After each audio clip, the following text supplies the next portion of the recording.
Praise the Lord. கர்த்தர் உங்களை ஆசீர்வதிப்பாராக. இந்த நல்ல நாளுக்காக கர்த்தரை துதிக்கிறேன். காலைதோறும் கர்த்தரோடு என்ற இந்த நிகழ்ச்சியில் உங்களை சந்திப்பதில் மகிழ்ச்சி அடைகிறேன். எனக்கு அன்பான தேவனுடைய பிள்ளைகளே, நாம் தொடர்ச்சியாக ஒரு தலைப்பின் கீழே 7 நாட்கள் தியானிக்கிறோம். அது நமக்கு மிகுந்த ஆசீர்வாதமாக இருக்கும். இனி வருகிற நாட்களிலேயும் கர்த்தர் நமக்கு அப்படி கிருபை கொடுப்பாராக, உதவி செய்வாராக. பிரியமானவர்களே, இன்றைக்கு உங்கள் கூட பேசும்படிக்கு பரிசுத்த ஆவியானவர் இந்த வாரத்திற்கென்று கொடுத்த ஒரு தலைப்பை உங்களுக்கு நான் சொல்லுகிறேன். ஆண்டவர் இன்றைக்கு நம்மோடு கூட பேசுவாராக. பிரியமானவர்களே, யாரை கேட்டாலும் ஒரு வார்த்தை சொல்லுவாங்க. எப்படி இருக்கிறீங்க அப்படின்னு ஒரு காரியம் கேட்டோன்னா, சிலர் நல்லா இருக்கோன்னு ஒரு வார்த்தையில் முடிச்சிடுவாங்க. நம்ம நெருங்கின ஆளாக இருந்தால் உட்காந்து புலம்புவாங்க. ஒரே போராட்டமாக இருக்குது பிரதர், ஒரே பிரச்சனை, ஒரே நெருக்கம், அதில் போராட்டம், இதில் போராட்டம், இதில் காரியம், இப்படி போராட்டம். யாரை கேட்டாலும் சொல்கிற ஒரு வார்த்தை என்ன தெரியுமா? ஒரே போராட்டமாக இருக்கிறது. இந்த வாரம் நம்ம தியானிக்க போகிற வார்த்தையின் தலைப்பும் அதுதான், போராடுங்கள். இந்த உலகத்தில் போராட்டம் இருக்கும், கட்டாயம் இருக்கும். ஒவ்வொருத்தருக்கும் ஒவ்வொரு விதமான போராட்டங்கள். யாரை கூப்பிட்டு கேட்டாலும் சொல்லுவாங்க. பெரியவங்களை கூப்பிட்டு பாருங்கள், ஏராளமான போராட்டங்களை சொல்லுவாங்க. சின்ன பிள்ளைய கூப்பிட்டு உட்கார வச்சு பேசுங்க, அவங்களும் சொல்லுவாங்க. ஸ்கூல் ஒரு போராட்டமாக இருக்குது, ஒவ்வொரு சப்ஜெக்ட் எனக்கு போராட்டமாக இருக்குது. சிலர் மேக்ஸில் போராடிக்கிட்டு இருப்பாங்க, சிலர் இங்கிலீஷில் போராடிக்கிட்டு இருப்பாங்க. இப்படி ஸ்டூடெண்ட்ஸை கூப்பிட்டு, சின்ன பிள்ளைங்களை கூப்பிட்டு கேட்டிங்கன்னா அவங்க ஒரு போராட்டத்தை சொல்லுவாங்க. வாலிபர்களை கூப்பிட்டு சொன்னீங்கன்னா அவங்க வேலை கிடைக்கல, கல்யாணம் ஆகலை, இன்னும் ஆவிக்குரிய வாழ்க்கையில் போராடிக்கிட்டு இருக்கிறோம். இப்படி அவங்க சார்பில் சில போராட்டங்களை சொல்லுவாங்க.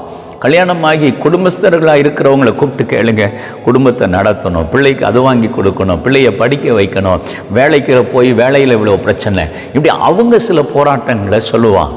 வயசானவங்களை எடுத்துக்கங்க, அவங்களும் சில போராட்டங்களை சொல்லுவாங்க. வியாதின்னு சொல்லுவாங்க, என் பிள்ளை சரியில்லைம்பாங்க, என்னை கவனிக்கிறதுக்கு ஆள் இல்லைம்பாங்க, விசாரிக்கிறதுக்கு ஆள் இல்லைம்பாங்க. இப்படி பலவிதமான போராட்டங்களை நம்ம இந்த உலகத்தில் பார்த்துக்கிட்டே இருக்கோம். அப்போது ஒவ்வொரு மனுஷனுடைய வாழ்க்கையும் எப்படி தான் இருக்குது? போராட்டமாக தான் இருக்குது. ஒரே போராட்டம் தான். இன்றைக்கி ஆண்டவருடைய வார்த்தையும் அப்படித்தான் நமக்கு சொல்லுகிறது. 1 கொரிந்தியர் 9ஆம் அதிகாரம் 24, 25 வசனங்களை நீங்கள் வாசித்து பாருங்கள். பவுல் அங்கே ஒரு காரியத்தை அடையாளப்படுத்துகிறார். என்ன அடையாளப்படுத்துகிறார்? பந்தய சாலையில் ஓடுகிறவர், அதாவது ஓட்ட பந்தயத்துக்கு ஓடுகிறவர்கள் ஒரு பெரிய கூட்டமாக ஓடுவார்கள். அவங்களுடைய எண்ணமெல்லாம் என்ன? அங்கே வைக்கப்பட்டிருக்கிற பரிசு என்ன அப்படின்னா, ஒன்று அல்லது சில இடங்களில் 3 பரிசு வச்சுருப்பாங்க. முதல் ரேங்க், 2வது ரேங்க், 3rd ரேங்க், அப்படி வச்சுருப்பாங்க. இப்போ இந்த 3 பேருக்கு தான் பரிசு கிடைக்க போகுது. ஒருவேளை சிலருக்கு ஆறுதல் பரிசு கூட வச்சுருப்பாங்க. ஆனால் நூற்றுக்கணக்கான பேர் ஓடுவாங்க. எதுக்கு அப்படின்னு கேட்டால், எப்படியாகிலும் அந்த பரிசை பெற்றுக்கொள்ள வேண்டும் என்பதற்கு தான். இப்போ இந்த ஓட்டப்பந்தயத்துக்காக போராடுகிறத நம்ம பார்க்க முடியும். இந்த ஓட்டப்பந்தயத்தில் ஓடுகிறவர்கள் போராடுவாங்க. எப்படியாவது அவனை முந்திரணும், இவனை முந்திரணும் அப்படின்னு போராடி ஓடுவாங்க. ஆனால் பரிசு ஒரு சிலருக்கு தான். இதை தான் பவுல் சொல்கிறாரு. இது பந்தயத்துக்கு ஓடுறாங்க அப்படிங்கிறத 25ஆம் வசனத்தில் சொல்கிறாரு. பந்தயத்திற்கு போராடுகிற அப்படிங்கிறார். அப்போது ஒரு ஓட்டப்பந்தயம்னா கூட அதில் என்ன இருக்குது? போராட்டம் இருக்குது. அவங்கள ஜெயிக்கணும், அவங்களுடைய ஸ்டெமினா, அவங்களுடைய ஃபிட்னஸ், அதை எல்லாம் மீறி நம்ம ஜெயிக்கணும்னா அதுக்கு ஏற்ற மாதிரி நான் எனக்குள்ள ஃபிட்னஸை வைக்கணும், நான் போராடணும். நிறைய போராட்டம் இருக்குது பாருங்களேன். இந்த போராட்டம், இந்த முயற்சிகளை கொஞ்சம் யோசித்து பாருங்கள். கடினமாக போராடுவோம், ஜெயிக்கணுங்கிறதுக்காக கடினமாய் போராடுகிறோம். இங்கே பவுல் சொல்கிறாரு, போராடுகிறாங்க. எல்லாரும் பந்தய சாலையத்தில் போராடுறாங்க. எதுக்கு போராடுறாங்க? அழிவுள்ள கிரீடத்தை பெறுறதுக்கு போராடுறாங்க. ஆனால் நம்மளும் போராடுறோம். அவங்க அழிவுள்ள கிரீடத்துக்கு போராடுகிறார்கள். நாம் அழிவில்லாத நித்திய ராஜ்யத்தில் வைக்கப்பட்டிருக்கிற கிரீடத்திற்காக போராடுகிறோம். ஆமென் சொல்லுங்க. அல்லேலூயா. நீங்கள் நல்லா கவனிங்க பிரியமானவர்களே, ஒவ்வொருத்தருக்கும் ஒவ்வொரு விதமான போராட்டங்கள் இருக்கிறது. ஆனால் தேவ பிள்ளைகள் புரிந்து கொள்ள வேண்டிய ஒரு காரியம் என்ன? இந்த உலகத்தில் போராடுகிறவர்கள் அழிவுள்ள ஒரு காரியத்தை பெறுகிறதற்காக போராடுகிறார்கள். பணம் சம்பாதிக்கிறதுக்கு போராடுறோம். வாங்குகிற பணம் ஒரு மாதத்துக்கு தாங்க மாட்டேங்குது. மாத சம்பளம் வாங்குற ஜனங்களை யோசிச்சு பாருங்க, 20ஆம் தேதிக்கு மேலே காசு இல்லைங்கிற ஒரு சூழ்நிலைக்கு தள்ளப்படுறாங்க.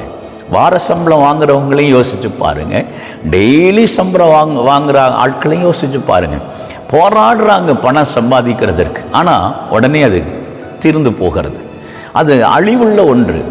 அது இன்னைக்கு வரும், அது நாளைக்கு போயிடும். ஆனால் நித்திய ராஜ்யத்தில் வைக்கப்பட்டிருக்கிற மேன்மைகள் இருக்கு பாருங்க, ஆசீர்வாதங்கள் இருக்கு பாருங்க, அது அழிவில்லாத ஒன்று. அது நித்திய காலமாய் நாம் பெற்றுக்கொள்ளத்தக்கதான ஒன்று.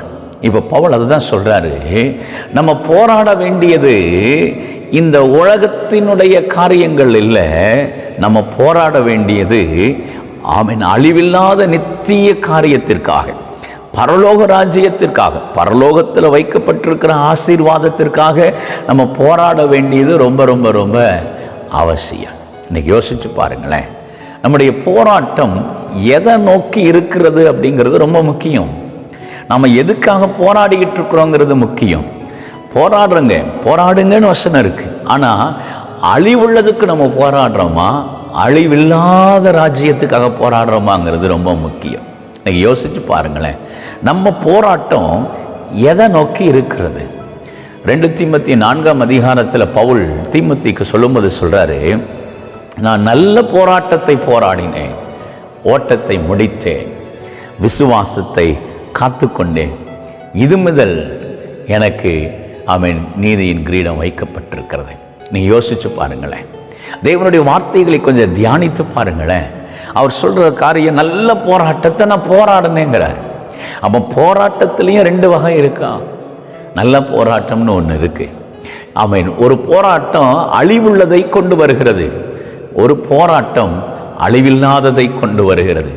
அப்போது நம்ம விளங்கி கொள்ள வேண்டிய ஒரு விஷயம் என்ன, இந்த உலகத்தில் எதுக்கோ நம்ம போராடுறோம் பாருங்க, அதெல்லாம் அழிவுள்ளதை தான் கொண்டு வரும்.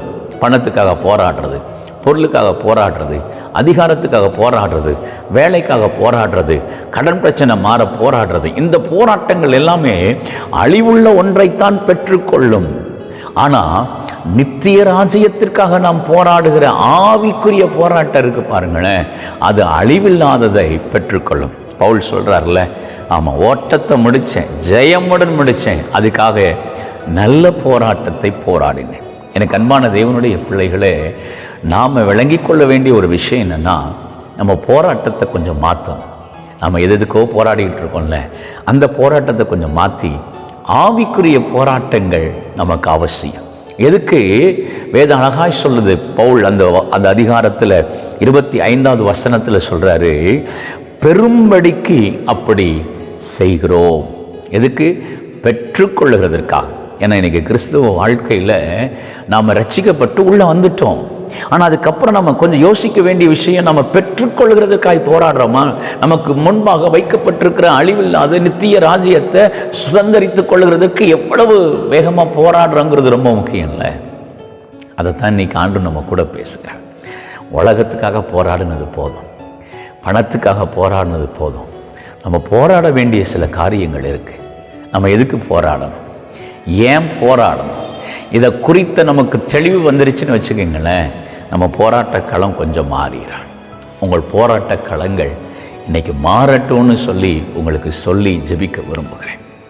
நம்ம போராட்டம் மாம்சத்துக்காக அல்ல, அழிந்து போகிறவைகளுக்காக அல்ல, அழியாத நித்திய ராஜ்யத்துக்காக நம்ம போராடுகிறவர்களாய் மாறணும். அப்போது எதுக்கெல்லாம் நம்ம போராடணும்? வேதம் எங்கே போராடணும்னு வேதம் சொல்லுகிறது? சில இடங்களில் ஆண்டவர் எதிர்க்காதங்கிறார், நீ போராடாதேங்கிறார். ஆனால் நம்மளை போராடணும்னு சொல்லி சில இடங்களிலே கர்த்தர் எழுதி வைத்திருக்கிறார். அதை தான் நம்ம நாளைய தினத்திலிருந்து தியானம் பண்ணுவோம். கர்த்தர் நமக்கு உதவி செய்வார். ஆனால் இன்றைக்கி ஒரு விஷயத்தை நீங்கள் புரிந்து கொள்ளுங்கள். இந்த உலகத்தில் நாம் எதுக்கு போராடணும்? அழிந்து போகிறவைகளுக்காக அல்ல, அழியாத நித்திய ராஜ்யத்துக்காக நம்ம போராடும். இதை நம்ம சீக்கிரம் இழந்துடுவோம். இந்த உலகத்தில் இருக்கிறவைகளை போராடி பெற்றுக்கொள்ளுகிறவைகள் நம்ம கையை விட்டு சீக்கிரம் போயிடும். ஆனால் நித்திய ராஜ்யமோ நித்திய காலமாக நம்ம கையில் இருக்கும். அதை நம்ம பெற்றுக்கொள்கிறதுக்காக நம்ம போராட்ட களத்தை கொஞ்சம் மாற்றுவோம். கர்த்தர் உங்களுக்கு உதவி செய்யட்டும். ஆண்டவர்கிட்ட நீங்கள் கேளுங்க. என் போராட்டம் மாம்சத்துக்காக இருக்கக்கூடாது, அழிந்து போகிறதற்காக இருக்கக்கூடாது, அழிவில்லாத ஒன்றுக்காக இருக்கட்டும். ஜெபம் பண்ணுவோமா? உள்ளத்தின் ஆழத்திலிருந்து ஒரு விஷயம் ஜெபிங்களேன். எங்கள் போராட்டம் ஆவிக்குரிய போராட்டமாக மாறட்ட ஆண்டவரேன்னு சொல்லி கேளுங்களேன். சேர்ந்து ஜெபிப்போம். எங்கள் அன்பின் பரலோக பிதாவே, இயேசுவின் நாமத்தில் ஜெபிக்கிறோம். ஆண்டவரே, இந்த காலை வேளையிலையும் உங்கள் சமூகத்தில் எங்கள் வாழ்க்கையில் இருக்க வேண்டிய போராட்டத்தை குறித்து நாங்கள் அறிந்து கொண்டிருக்கிறோம். நாங்கள் அப்பா மாம்சத்தில் இல்லை, ஆவியில் போராடுகிற ஆவிக்குரிய போராட்டத்துக்குள்ள நாங்கள் வரட்டும் ஆண்டவரே. இது எதுக்கோ போராடிக்கிட்டு இருக்கிறோம். ஆனால் ஆவிக்குரிய காரியங்களை பெற்றுக்கொள்ளத்தக்கதாக, அழிந்து போகாத ஒரு காரியத்தை பெற்றுக்கொள்ளத்தக்கதாக போராடுகிற இருதயத்தை கர்த்தர் எங்களுக்கு தர நாங்கள் ஜெபிக்கிறோம்.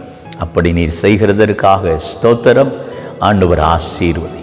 இயேசுவின் நாமத்தில் ஜெபிக்கிறோம் தூய பிதாவே, ஆமென். கர்த்தர் நல்லவர். God bless you. கர்த்தர் உங்களை ஆசீர்வதிப்பாராக. தொடர்ந்து ஜெபத்தில் இருங்க.